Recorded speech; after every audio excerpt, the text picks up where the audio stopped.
Bueno, empezamos con la definición. Nosotros qué consideramos un fármaco vasoactivo. Entonces, un fármaco vasoactivo es toda sustancia o todo fármaco que tiene propiedades inotrópicas o vasopresoras, ¿no? O vasomotoras, o sea, que actúan a nivel tanto del corazón como del vaso. Estas drogas vasoactivas pueden tener ambas funciones, o pueden ser inotrópicas y vasopresoras a la vez.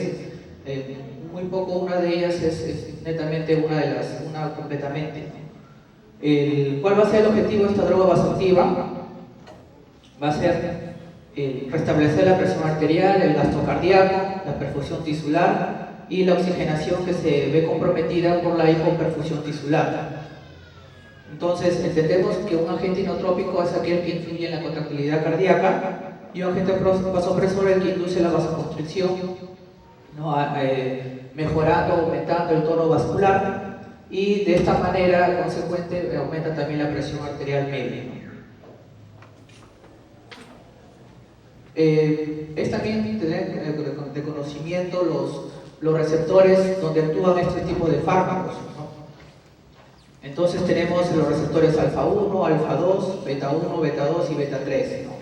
Y cada uno de ellos va a tener una particularidad en cuanto a su efecto, ¿no? O sea, si el fármaco va a actuar en cada receptor, por ejemplo, si va a actuar del receptor alfa 1, va a ser el efecto de vasoconstricción, va a aumentar la resistencia venosa vascular periférica, va a aumentar la tensión arterial, puede producir midriasis, inclusive puede producir también contracción del esfínter vesical. Si actúa dentro del receptor F2, disminuye la liberación de norepinefrina y disminuye también la liberación de insulina. Y así, pues, en el beta 1 puede producir taquicardia, que es uno de los principales efectos. En el beta 2, vasodilatación, disminución de la resistencia vascular periférica. Y el beta 3, aumento de la lipólisis.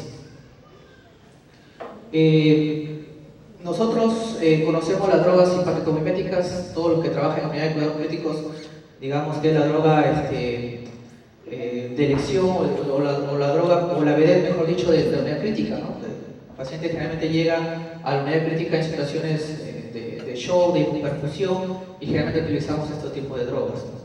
Lo pueden clasificar en drogas de acción directa, indirecta o también mixta, ¿no? Directa si actúa, como dice acá, directamente con el receptor adrenérgico.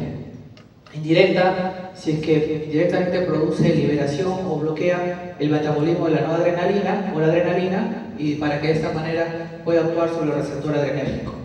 Y mixta cuando tiene las dos anteriores. Entonces, dentro de los agonistas adrenérgicos, como lo había mencionado en la clasificación, en los que actúan directamente tenemos los selectivos y los no selectivos, ¿no?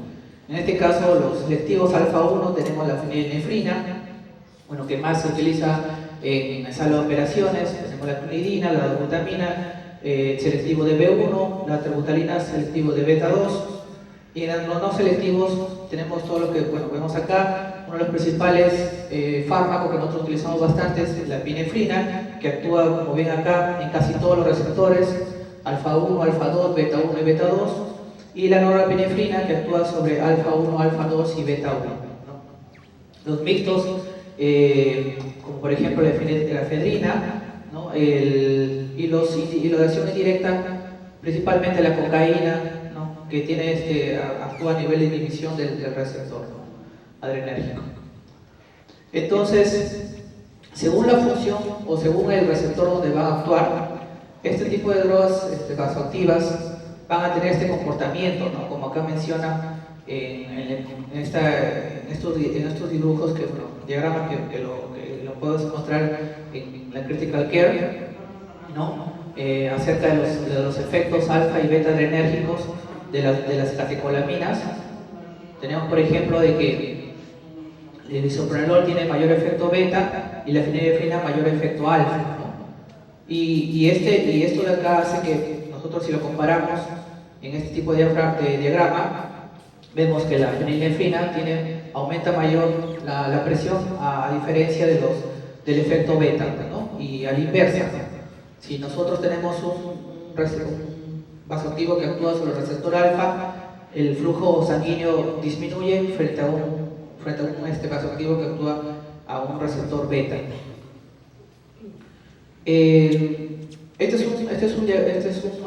Una tabla donde nos manifiesta más o menos el poder de acción que tiene cada vasoactivo en cada receptor, ¿no? Por ejemplo, como habíamos mencionado, la función que ejerce la norepinefrina en los receptores alfa 1, alfa 2 y beta 1, el mayor poder de acción lo actúa frente a los receptores alfa, por eso que produce mayormente vasoconstricción, ¿no? Y la adrenalina, como ven ahí, que va a ser muy ligado a lo que es la dosis dependencia, ¿no? O sea, si nosotros tenemos dosis alta de adrenalina, pues va a actuar mayor en alfa 1 y en alfa 2, ¿no? Si nosotros aumentamos más y llegamos a la dosis más alta, pues podemos ver que la adrenalina actúa en todos los receptores, ¿no? Y la dopamina, que actúa más básicamente en los receptores dopaminérgicos, y en dosis altas empieza a actuar en los receptores alfa 1, ¿no?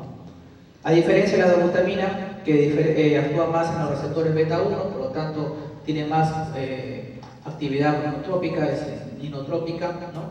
Y tiene un cierto grado de acción sobre los receptores alfa 1, por lo tanto también pueden producir vasoconstricción, pero en menor proporción, ¿no? Por eso que no es una droga de primera elección. De repente un paciente que encontremos muy hipotenso, con sistólica menos de 90, ¿no? Porque lo podemos hipotensar más, ¿no? La dosis de acción, aquí estas tablitas se les va a dejar a ustedes también para que lo tengan ahí siempre pendiente, ¿no? A saber acerca de las dosis mínimas y la dosis máxima de cada fármaco, adrenalina, dopamina, adrenalina, dobutamina. Normalmente ahorita ya pues casi, menos o casi lo menos posible se utiliza la dopamina, ¿no? Realmente estamos utilizando más la noradrenalina como droga de primera elección, seguido de vasopresina o adrenalina, ¿no? Esto es también donde actúan los fármacos, los vasoactivos, en qué receptores actúan más, ¿no? La dopamina, la acción más fuerte que tiene es el beta 1, igual que la dobutamina, ¿no? Y la noradrenalina en los alfa, igual que la adrenalina, ¿no? Bueno, iniciando pues, hablando de cada una de las drogas, ¿no? Tenemos que tener en cuenta que la dopamina es un inotrópico beta o alfa agonista. Es considerado un segundo fármaco en lo que es la bradicardia, según los protocolos también de LAJA en cuanto a tratamiento de las bradicardias severas, ¿no? O con compromiso hemodinámico, ¿no? Vemos que lo podemos utilizar como infusión inclusive, ¿no? Digamos que ese es uno de los puntos donde se utiliza más la dopamina, ¿no? Y donde todavía no ha perdido esa credibilidad de su acción. Se utiliza para en pacientes hipotensos, como dice o síntomas de shock, ¿no? La dosis que se maneja, bueno, anteriormente se tenía mucho en conocimiento o se ponía en práctica ese tipo de dosis dependiente, ¿no? La dosis que incrementaba el flujo sanguíneo renal, las beta estimulantes y finalmente las dosis con efectos beta y alfa, ¿no? De estimulantes o dependientes, ¿no? Actualmente, bueno, básicamente la dopamina se utilizaba como primera droga de elección para el tratamiento de shock, ¿no? La forma como uno lo puede diluir, ¿no? Generalmente utilizando 200 miligramos en 200 cc de solución salina, dextrosa 5%, 250 miligramos en 250 mililitros también de solución salina o dextrosa 5%, ¿no? Algunos también preparan 2 ampollas de 200 en 100 cc, ¿no? La concentración va en medida de que uno vaya buscando el efecto que quiera desear, ¿no? Hay que tener siempre en consideración que esta dosis va a ser dependiente del peso, ¿no? Hay que tener cierta precaución con la dopamina porque, bueno, primero tenemos que corregir la hipovolemia, ¿no?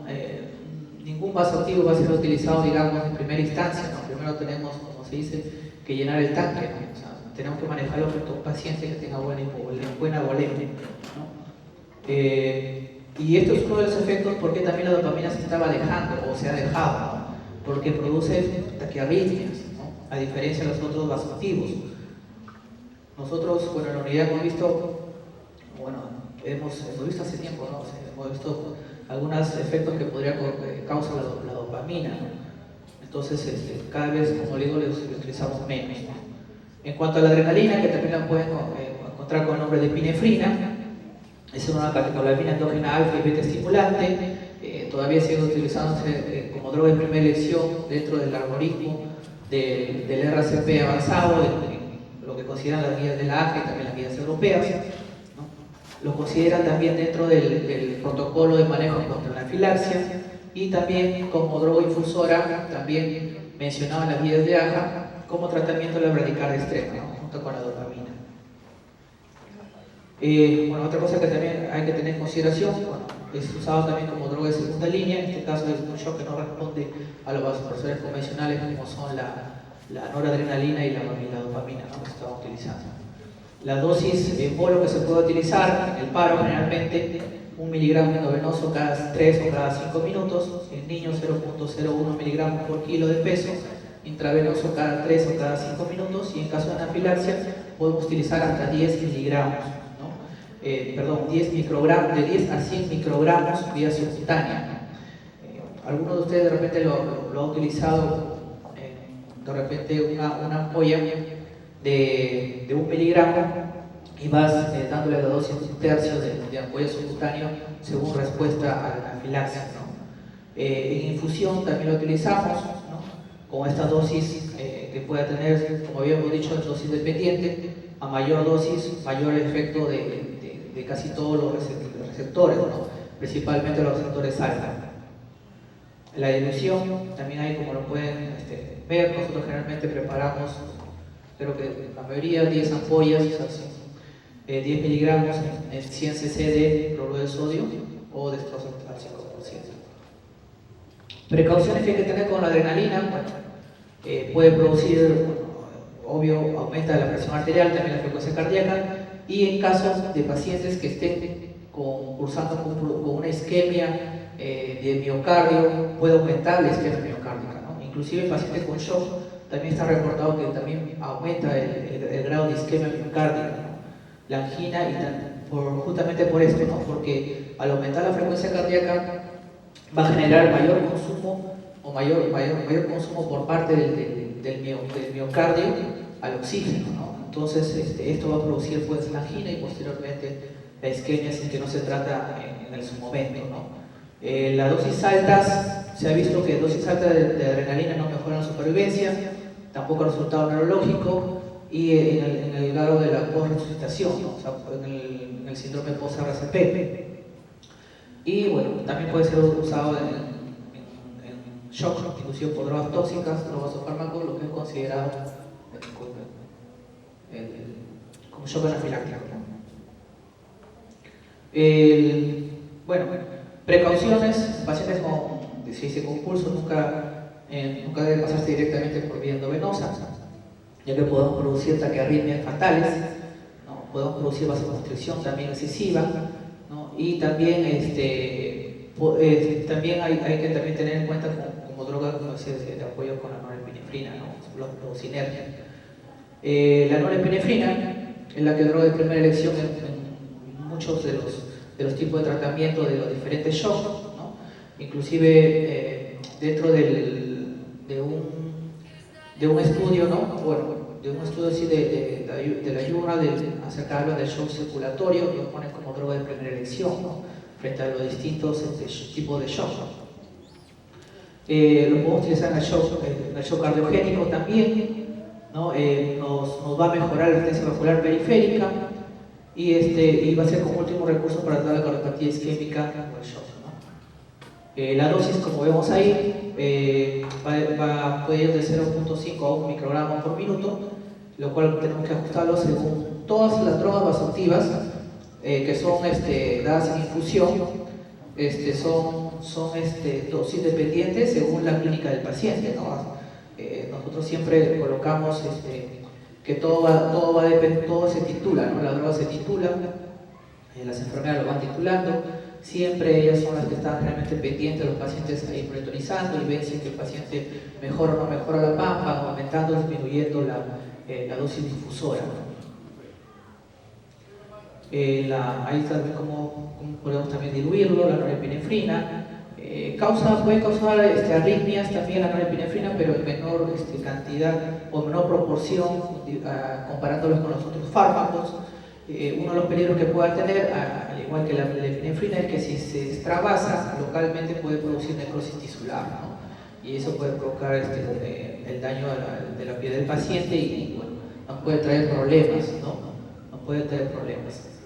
Si hay extravasación, podemos colocar fentolamina 5 a 10 miligramos diluido en 10 a 15 cc de solución fisiológica, y eso se tiene que filtrar en el área, ¿no? Eso es lo que es el antídoto, digamos, que puede neutralizar a este tipo de necrosis que pueda tener producto de la extravasación. La fenilefrina, como lo había mencionado en un primer momento, debido a su capacidad alfa que tiene superior a los demás vasoactivos, generalmente tiene un pico, ¿no? O sea, eleva rápidamente la presión, pero también pasa su tiempo de efecto, que es de minutos, y vuelve otra vez el paciente a estar chocado, ¿no? Entonces, por lo general, lo maneja en lo que es en sala de operaciones. A veces algunos anestesiólogos pueden utilizarlo por algún efecto que pueda producir algún anestésico, ¿no? Como dicen acá. La dosis de etilefrina, aquí lo pueden ver, de adultos y niños, 50 a 100 microgramos, puede ser en bolo.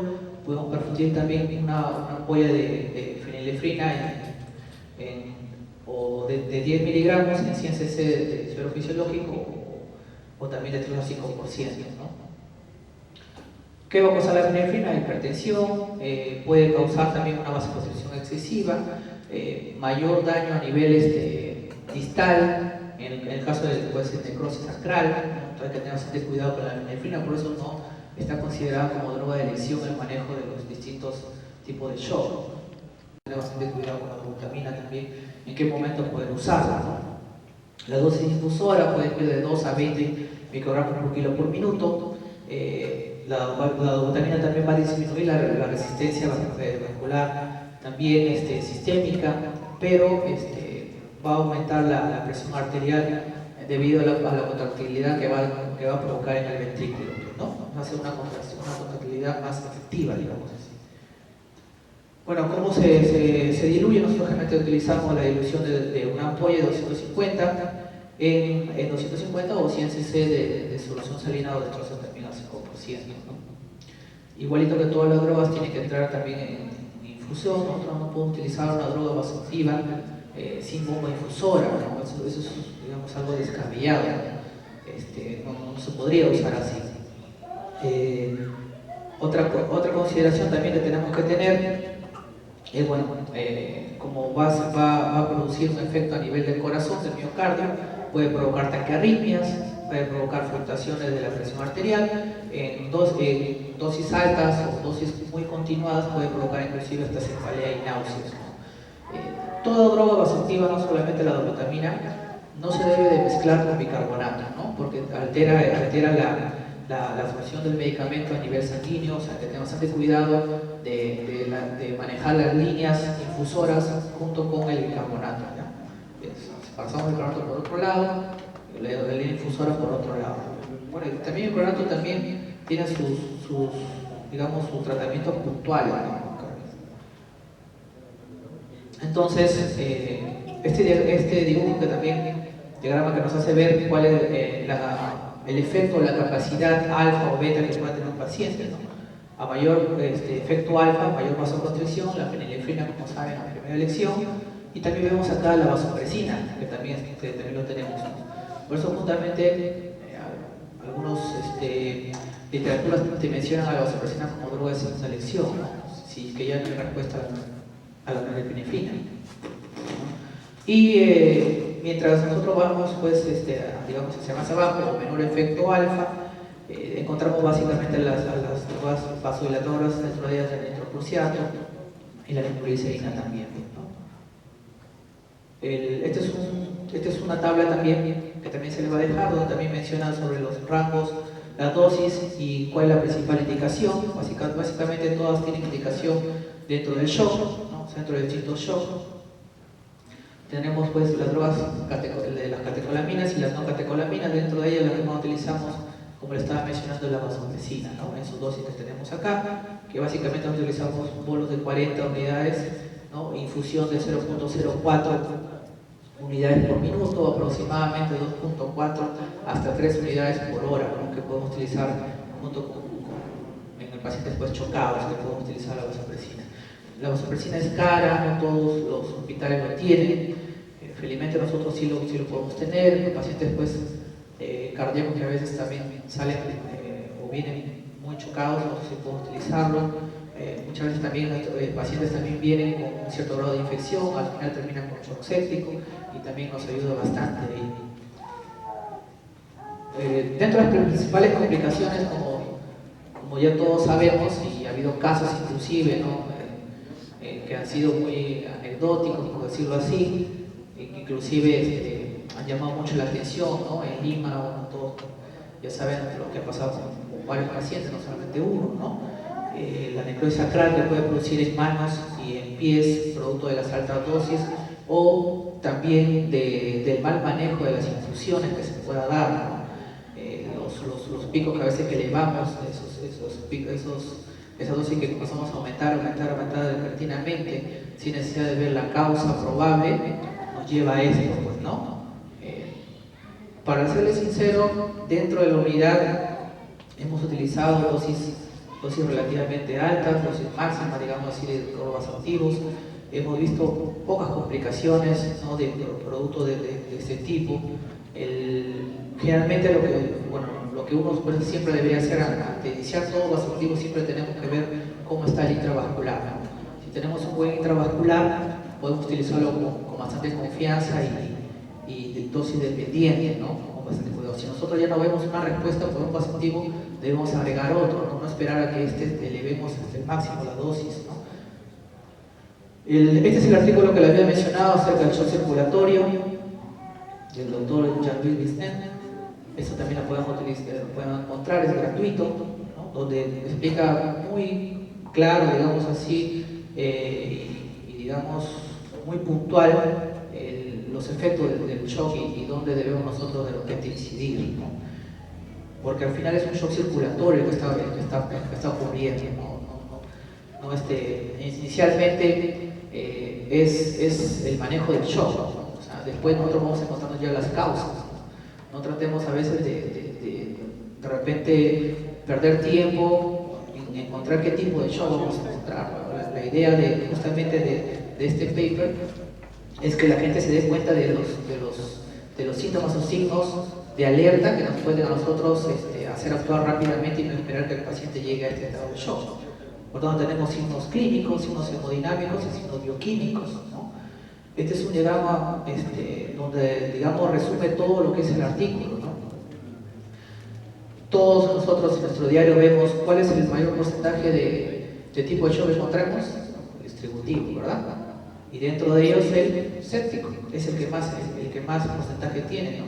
Inclusive también ese estudio también lo menciona, ¿no? Luego le sigue el cardiogénico, luego el hipovolémico, casi en el mismo porcentaje, ya con menor porcentaje el distributivo de tipo no séptico, que puede ser neurológico o puede ser anafiláctico, y en menor porcentaje el tipo obstructivo, ¿no? Principalmente los TEP, que también podemos tener los TEP masivos. Entonces, nosotros siempre, uno de los signos que nosotros siempre vemos, o signos vitales, por ejemplo, que nos llama mucho la atención, a veces es casi siempre la hipotensión, ¿no? O sea, la hipotensión arterial, pero a veces ya el paciente va dando otros tipos de síntomas, ¿no? O sea, nosotros, se dice que el primer síntoma de un paciente que nos está indicando que posiblemente esté entrando en un proceso o digamos, yéndose al estado de hipoperfusión en la taquicardia.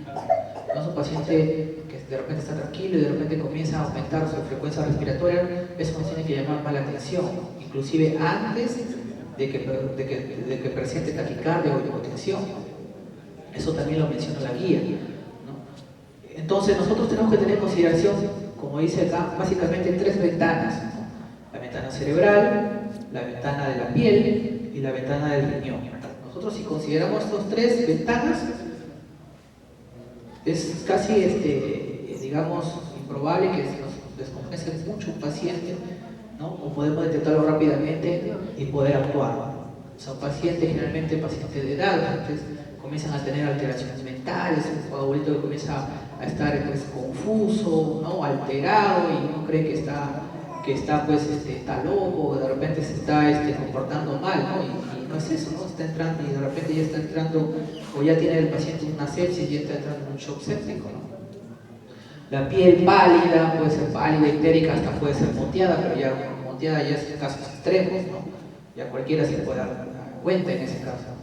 Y la ventana renal, que principalmente ocurre cuando el paciente comienza a bajar su débito urinario. Comienza a bajar el débito urinario, nos tiene que llamar bastante la atención, a ver qué vamos a hacer, ¿no? Y como le estaba diciendo, esto pues va a producir los efectos de taquicardia, y también a nivel celular va a haber una activación del ciclo alterno, del ciclo anaeróbico, por lo tanto va a aumentar el lactato. Entonces esto se le va a llamar un shock circulatorio, ¿no? Entonces, frente al shock circulatorio nosotros tenemos que ver si es que nuestro paciente está con buen gasto cardíaco o tiene disminución de la saturación venosa central. Si bien es cierto, la saturación venosa central es considerada uno de los parámetros, uno de los goals del tratamiento. Ayuda bastante, nosotros lo utilizamos bastante. Nosotros el catéter venoso central no solamente lo utilizamos para pasar las drogas vasoactivas, ¿no? o pseudoanalgesia, o todo lo que lo utilizamos bastante también para poder monitorizar este tipo de saturación venosa central, ¿no? Y con la fórmula de FIC nosotros podemos obtener un resultado o un gasto cardíaco lo más, digamos, parecido posible a cómo encontramos a nuestros pacientes, ¿no? Obvio que también lo ayudamos con la ecocardiografía, pero ya nos está dando un alcance de cómo, de qué es lo que le repara al paciente o qué tenemos que actuar nosotros, ¿no? Obvio, acá ya, como bien ha mencionado también el doctor Grajales, o sea, cada vez, o sea, es imposible que un servicio de emergencia o de UCI no tenga ecógrafo. O sea, a estas alturas todos deben tener ecógrafo, ¿no? Si tienen un ecocardio, mucho mejor. Los servicios de UCI deberían tener ecocardio, ¿no? Deberían tener. Entonces, y con eso pues podemos evaluar mucho mejor a nuestro paciente, ¿no? Y tratar, sí, con el ecocardio, diferenciar los distintos tipos de shock, ¿no? Probablemente estamos frente a un shock distributivo, si encontramos vasodilatación, un shock hipovolémico, si encontramos una vena cava, digamos, depletada, un shock cardiogénico, si encontramos hipomotilidad del miocardio, ¿no? Y un shock obstructivo, de repente encontramos un trombo que está bailando por ahí, o que está obstruyendo las pulmonares, ¿no? Y que esté produciendo ese tipo de shock. Este es un dibujo también del mismo paper de shock circulatorio, en el tipo donde está actuando pues, los distintos shocks. Shock distributivo, básicamente periférico, vasodilatación a la cabeza, es lo que tenemos que pensar siempre. Shock hipovolémico, disminución del volumen sanguíneo, del plasma, por pérdidas generalmente, ¿no? Y cardiogénico cuando hay un daño pues, vascular o falla cardíaca o falla ventricular, ¿no? Y producto pues, de un infarto realmente como primera causa. Y el obstructivo, como le he dicho, a nivel de un trombo que está ahí obstruyendo el flujo, ¿no? ¿Cómo con el tiempo? ¿Muy bien? Bueno, esta es otra cosa que también hay que tener pendiente, que es la fórmula de la vida, ¿no? Dice, manténla y triunfarás. Nosotros tenemos que tratar de manejar este tipo de fórmula, conocerla y mediante eso actuar, ¿no? Frente a esos distintos mecanismos, ¿no? O sea, sabemos que el transporte de oxígeno es igual al volumen minuto por el contenido arterial de oxígeno. El volumen minuto nosotros consideramos que es el volumen sistólico por la frecuencia cardíaca, y el contenido arterial de oxígeno, ahí va la hemoglobina, la saturación de oxígeno por una constante de 1.34. Por eso que cuando Rivers empezó a hacer o empezó a estudiar el protocolo, o fue uno de los pioneros, ¿no? que hizo el protocolo de sepsis, ¿no? el sepsis campaign, ¿no? Entonces, estaba en atribución eso, ¿no? Tenía que mejorar la saturación venosa, tenía que mejorar la saturación arterial, tenía que mejorar también la hemoglobina, o sea, todos los factores que lo menciona en esta fórmula, ¿no? A nivel sistólico, el volumen sistólico, actúa la precarga, la poscarga, el estado contráctil del corazón. Todo esto va a llevar a que el transporte de oxígeno, si es adecuado, se va a mantener una tensión arterial normal, con una resistencia periférica normal, y por lo tanto vamos a tener una perfusión tisular adecuada. Si esto de acá, alguna de estas cuestiones está comprometida, nosotros tenemos que tener en claro cómo actuar, ¿no? O sea, si es problema de precarga, carga, expansión, diuréticos, vasodilatadores, si es problema contráctil, uso inotrópicos, yo quiero mejorar la frecuencia cardíaca, utilizo los inotrópicos, puedo utilizar hasta marcapasos, si es que el paciente que está con bradicardia, que entra en shock cardiogénico, ¿no? Si está con anemia, hemoglobina severa, va a tener también algún compromiso hemodinámico, tengo que transfundir, tengo que de repente dar asistencia ventilatoria para mejorar la saturación arterial, la saturación capilar también. A nivel de resistencia vascular periférica yo la mejoro con un vasoconstrictor. Y bueno, ahí vemos cómo para cada uno de los factores de esta fórmula del transporte de oxígeno podemos nosotros actuar, ¿no? Este es un diagrama acerca del diagrama de Forrester, acerca de la precarga ideal. Como dice ahí de Starling a Forrester, ¿no? Starling lo que nos hablaba acerca de la compliance, de que se pueda tener el ventrículo para poder tratar de mejorar esa hipovolemia, ¿no? Pero hasta llega un momento en donde ya necesita pues, de otro tipo de factores, ¿no? Forrester compara lo que es el índice cardíaco, que es, el ideal es 2.2, ¿no? Y la longitud de la fibra miocárdica, o la fuerza que pueda haber, ¿no? Dentro de ello, en lo que es este eje, pues tomamos también lo que es la presión espuña, ¿no? Entonces, si nosotros tenemos a un paciente que está normal, o hemodinámicamente normal, es aquel que está en este cuadro, ¿no? El que tiene buen índice cardíaco y que no está cursando con un aumento del volumen de la longitud, ¿no? Del sarcómero, o sea, del músculo, ¿no? Y aquí, bueno, vamos a tener los otros que son hipovolemia, la hipervolemia y el shock cardiogénico, ¿no? Esto nosotros lo podemos, como le digo, generalmente nosotros también lo hacemos, lo obtenemos esto con la ecocardio, pero también directamente y en un primer inicio lo podemos obtener con la fórmula de Fini, ¿no? Los escenarios hemodinámicos, bueno, según lo que habíamos hablado, según Forrester, ¿no? Según ya yo definiendo en qué cuadrante puede estar mi paciente, yo puedo intervenir, ¿no? O lo expando con volúmenes, o de repente necesita vasopresores, tiene buen intravascular, pero necesito yo mejorar la resistencia vascular, ¿no? Si está hipervolémico voy a utilizar vasodilatadores, sistema de pulmón, puedo utilizar diuréticos también, y los sinoconstrictores también podemos utilizarlo ahí, y el paciente pues que está en estado 4, que es el mayor peligro, que es el shock cardiogénico. Bueno, este es un diagrama acerca del shock. El shock le quería mostrar como un indicio, pues, generalmente donde utilizamos nosotros las drogas vasoactivas, ¿no? Eso se le va a dejar a ustedes, en cuanto ya hay que correr un poco con el tiempo. Eso es Sepsis Campaign, ¿no? El Sepsis Campaign lo que recomienda, hablando de drogas vasoactivas, que es el tema, recomienda la norepinefrina como droga de primera elección. Puede segregar la vasopresina en esta dosis, ¿no? De 0.3, 0.03 o 0.04 unidades por minuto, ¿no? Como ayuda, ¿no? Todavía no se utiliza como droga de primera elección, sí solamente como ayuda, soporte, para ya cuando comienza ya el paciente a elevar más la dosis de la norepinefrina.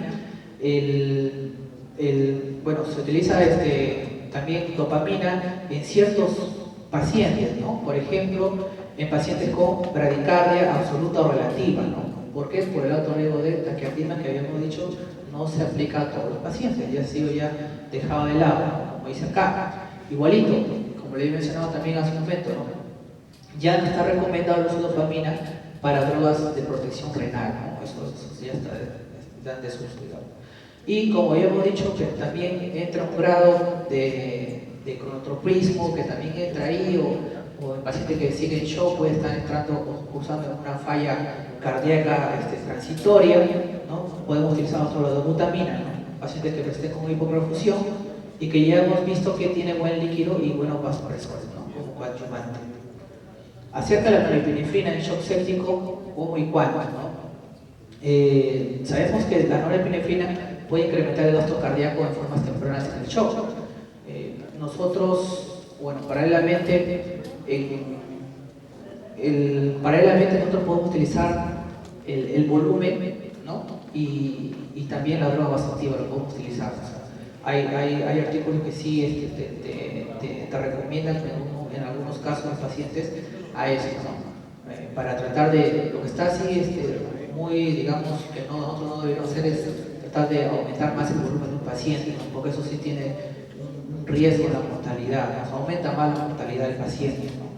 Si nosotros tenemos un paciente con presión arterial diastólica baja, eso dice acá, es un parámetro de la caída del tono arterial. O sea, sí o sí necesita este paciente vasoactivo, ¿ya? ¿Y cuál es el mejor vasoactivo a nivel periférico? La norepinefrina. Mejora la microcirculación, ¿no? Y previene el daño, como dice ahí, de sobrecarga del volumen. En este diagrama, lo que nos da a entender a nosotros es de que es diferente utilizar drogas vasoactivas en un paciente no tenso, un paciente hipertenso. No es lo mismo. Un paciente que esté hipertenso, nuestros objetivos o de PAN, por decirlo así, o de presión arterial media, tienen que ser mayores que el paciente normotenso. En el estudio inicial que hizo Rivers acerca del paciente con shock séptico principalmente y manejo de la presión arterial media, que pone como parámetro 65, porque de ahí nació, lo hizo sobre pacientes que no tenían comorbilidades. Entonces, nosotros sí podemos ver que el paciente hipertenso sí de repente va a requerir mayor presión arterial. ¿Por qué? Porque tiene ya mecanismos compensadores el paciente. O sea, ese riñón, de repente el flujo con el que va a orinar no va a ser el mismo con una presión arterial media que un paciente normotenso. Por lo tanto, tenemos que tener de repente otros valores en consideración, ¿no? También hay que encontrar, bueno, como también lo mencionas, que las dosis altas de norepinefrina pueden ocasionar injuria celular miocárdica, ¿no? O sea, pueden aumentar también el estrés oxidativo y pueden inclusive afectar la inmunomodulación que está asociada a la sepsis, ¿no? Otra cosa también es que también que en shock séptico, como menciona también la guía, inicialmente, y como también lo podemos encontrar acá en Russell acerca de los efectos de vasopresina versus norepinefrina, menciona que la vasopresina, hay un déficit de vasopresina en el shock séptico, ¿no? Entonces, por eso es que se ha visto que esa vasopresina que nosotros utilizamos de repente como droga de segunda elección, podemos ver que hay buenos resultados, ¿no? Producto de esto mismo, ¿no? Pues tratamos de compensar ese medio interno de ese tipo de paciente que está pues chocado, ¿no? Algunos puntos a recordar: la norepinefrina debería, dice, empezar tempranamente durante la presentación del shock séptico, ¿no? Aún cuando hay depresión, del tono vascular, ¿no? Asociada como primera causa a la hipotensión, ¿no? Otra cosa que también le había mencionado es que la presión arterial diastólica disminuida va a identificar pacientes sépticos que van a requerir norepinefrina urgente, ¿no? Porque están básicamente asociados a la disminución del tono vascular periférico. Y digamos, la PAN o la presión arterial médica óptima va a estar, tiene que ser individualizada, ¿no? A eso es lo que se refería el diagrama anterior, ¿no? O sea, no vamos a tratar o no vamos a tratar igual a todos de un paciente normotenso a un paciente hipertenso, ¿ya? Un paciente que sea renal tiene que ser también diferente, tiene que ser individualizada. Podemos manejar parámetros, pero todo va a ir de la mano de cómo nosotros encontremos clínicamente al paciente, ¿ya? Acá menciona también que los pacientes con hipertensión probablemente van a requerir, el objetivo probablemente va a tener que ser mayor la presión arterial media, ¿no? Mayor de 65, ¿no? Está recomendado asociar vasopresina y norepinefrina en caso de hipotensión refractaria, dice, ¿no? O cuando ya nosotros encontremos un paciente con dosis de norepinefrina en altas dosis, ¿no? En cuanto al shock hemorrágico, bueno, sabemos básicamente que las hemorragias masivas no pueden provocar paro cardíaco. Los pasadores se hacen independientes, pero con el objetivo de elevar la perfusión, dice, pero cuando ya agotemos las otras situaciones anteriores, ¿no? En este caso, nosotros, dice que la hemorragia aumenta precozmente hasta 6 veces el nivel basal de adrenalina y noradrenalina endógena, porque nuestro cuerpo va a tratar de compensar esa pérdida sanguínea, ¿verdad? Por eso es que está cuestionado el uso de vasoactivos. Y aquí también entra en consideración digamos, el tema de la hipotensión permisiva, ¿no? O sea, un paciente que nosotros vamos a tener que mantener una presión arterial sistólica de repente 90 o menos de 90, ¿no? Entre 80 y 90, pero para un paciente que va a entrar a sala de operaciones para la reparación. Siempre y cuando nosotros descartemos que el paciente tenga un traumatismo cefalocraniano, ¿no? Porque si todo paciente es politraumatizado, que tenga un TEC, ya la situación cambia. La presión arterial media o los objetivos de presión arterial sistólica o presión arterial media no van a ser igual que un paciente politraumatizado sin TEC. Ya eso es también hay que tenerlo muy en consideración. De repente ahí sí vamos a querer vasoactivos, pero en la consideración de todo paciente politraumatizado que probablemente esté en shock hemorrágico sin TEC, sí probablemente podemos tratar de manejarlo solamente con fluidos y con hemoderivados hasta que pueda ir a una reparación del shock. Como había mencionado acá, bueno, esto es lo que le había mencionado anteriormente, ¿no? El uso de la vasopresina dice, también aumenta la respuesta neuroendocrina al estrés, ¿no? Y puede también provocar algunos efectos deleterios. Y en cuanto al shock cardiogénico, según las tablas de Forrester, lo que había mencionado, como pues diferencias un shock, básicamente tomado para el shock cardiogénico, los medicamentos que nosotros debemos usar, ¿no? Y qué es lo que nosotros tenemos que tratar de llevar, cuáles van a ser nuestros objetivos, ¿no? Tratar de mejorar según lo que encontremos acá. Y ya para ir terminando, es ver la discusión, digamos, de qué vasoactivo es mejor, ¿no? O por qué la noradrenalina ha sido tomada como droga de primera elección, ¿no? Se ha visto pues que la dopamina ya en menor desuso, digamos, está como droga de tercera elección o cuando bueno, no tengas nada, ¿no? Lo puedes utilizar. ¿Por qué lo sacaron o por qué lo sacan del tratamiento dentro de la primera línea? Porque se ha visto pues que aumenta la mortalidad, ¿no? Esto básicamente como pueden encontrar acá en este estudio, ¿no? Si comparamos la dopamina con la norepinefrina en tratamiento de shock, lo que este estudio nos menciona es que normalmente no va a haber algún tipo digamos, que sea significativo que uno sea mejor que el otro, ¿no? Porque al final el paciente puede requerir el mismo tiempo de uso de ambas drogas o de una sola, pero sí donde está la gran diferencia es en esto, ¿no? Que la dopamina tiene mayor efecto arritmogénico, a diferencia de los otros vasoactivos, ¿no? Y puede provocar FA, puede provocar taquicardia ventricular, inclusive puede provocar FB, ¿no? Y esto sí es mortal, si es que no se responde a un primer momento, y aquí sí hay diferencia significativa, ¿no? O sea, básicamente por esto.